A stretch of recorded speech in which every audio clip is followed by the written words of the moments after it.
all my fellow Southerners, you know that this summer has been a hot one. Many would say that being out in this heat by choice is simply crazy. Well, that is exactly what we are doing here in the piney woods of East Texas. Welcome back to the Texas State Railroad. Despite expected temperatures in the triple digits with high humidity levels, it is a beautiful day here at the depot here in Palestine. I'm no stranger to battling the intense summer heat though, so before heading to Texas this morning, I was sure to stock up with some waters and Gatorade. Luckily, there was a nice breeze to keep things somewhat bearable. Initially, this weekend was set to have Texas State Steam Locomotive number 30 in charge of the passenger excursions. Unfortunately, the local counties have issued burn bans which will prohibit the use of the 1917 Mikado. Diesel Locomotive number 125 will be acting as today's substitute.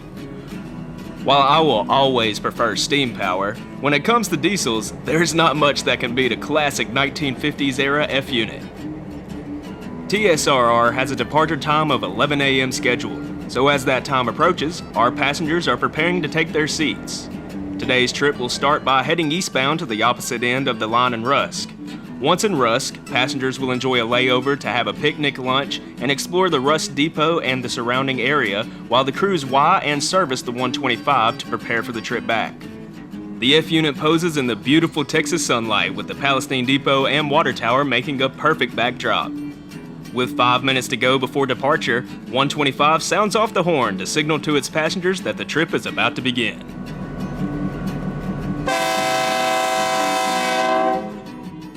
Right on schedule at 11 a.m., 125 begins easing out of the station westbound for Rusk.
.125 was built over 65 years ago, all the way back in March of 1957.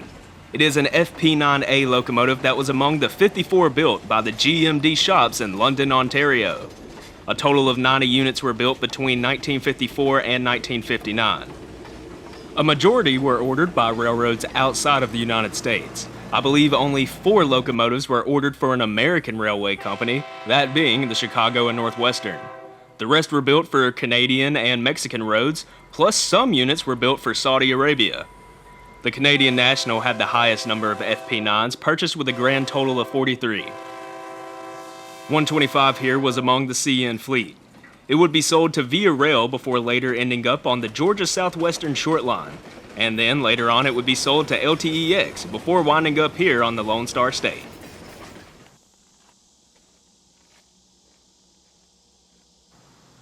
So what do you think of when someone says East Texas? Well, this is the image that comes to my mind. Peaceful fields and pine trees. I truly do love East Texas, and if I ever find myself moving out of Louisiana, this would be my first choice. This spot is located just down the road from Fields Chapel Methodist Church on County Road 1231, and the peaceful setting is about to be interrupted by the sounds of 125.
Here's a fan favorite location on the railroad, Maydale. While this depot certainly fits in with the small town's charm, it's not original. This is actually a movie prop. It was built for the 1982 film called The Long Summer of George Adams. The plot follows a railroad worker whose job is in jeopardy with the rise of diesel power replacing steam. I've personally never seen it, but it has definitely been added to my watch list.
I jump on ahead to the Rusk depot where things are quiet for the time being.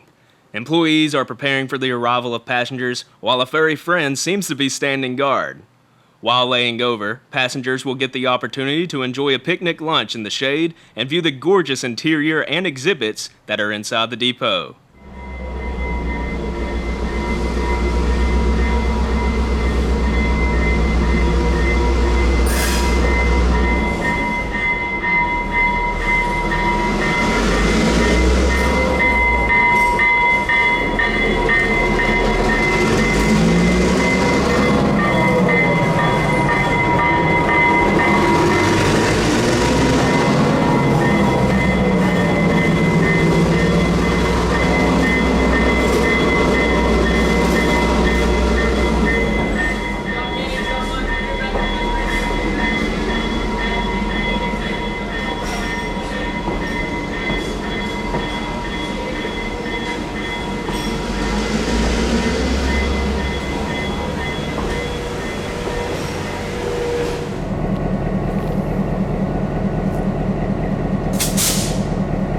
During the layover, the 125 will detach from the train and utilize the Y to get turned around for the return trip back. While filming this, the crew asked me if I wanted to take a ride for the Y move, and you best believe I wasn't going to say no.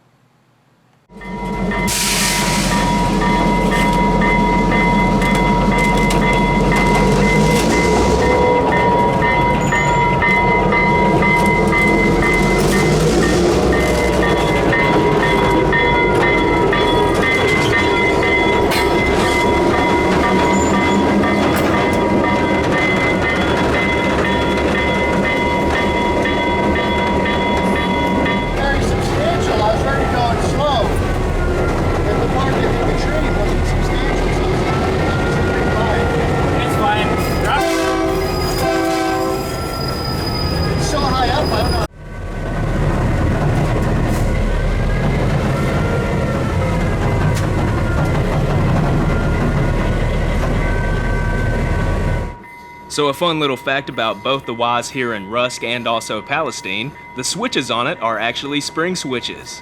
This makes the entire process much quicker since the conductor doesn't have to manually throw each switch. The locomotive's weight simply springs the switch into the correct position.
My brief little ride was over, and it's time for the crew to eat some lunch, but before that, I was offered a little tour of the engine.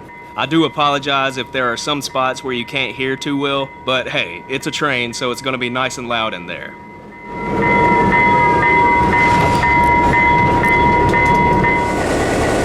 Traction motor blower intake, or as I call it, the air conditioner. That's why we leave the door open, because it sucks the air in. Ah, gotcha, yeah.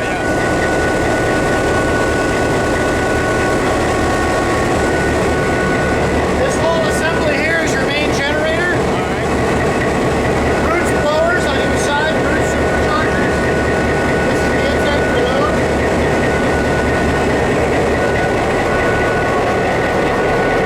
Look up this way. That's basically your exhaust manifold, like on your car. Yeah. It's a lot bigger. Yeah, right, I got you. This is a 567. It's a 16-cylinder engine.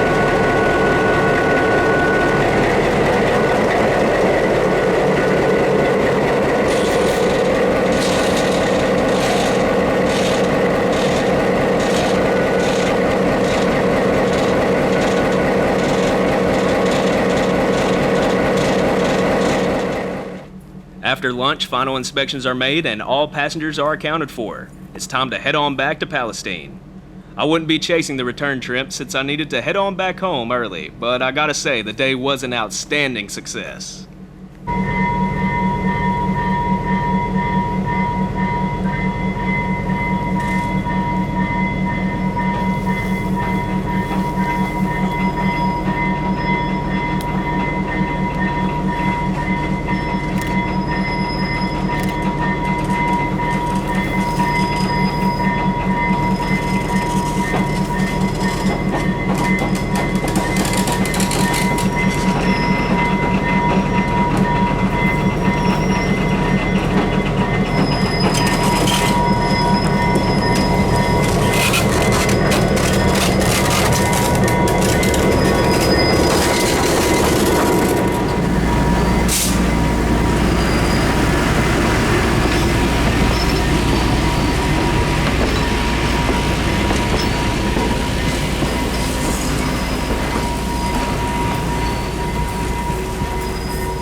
I gotta give a shout out to Engineer Joe and Conductor Adam for the invitation on board. This just goes to show that the Texas State Railroad has some truly great people working hard to keep things rolling. I hope to be back in the later fall to document the steam runs, but until then, that's all I got. I hope you enjoyed this video, and if you did, please leave a like down below and subscribe if you haven't already. Until next time, I'll be seeing y'all somewhere out there on the rails, and as always, my friends, thanks for watching.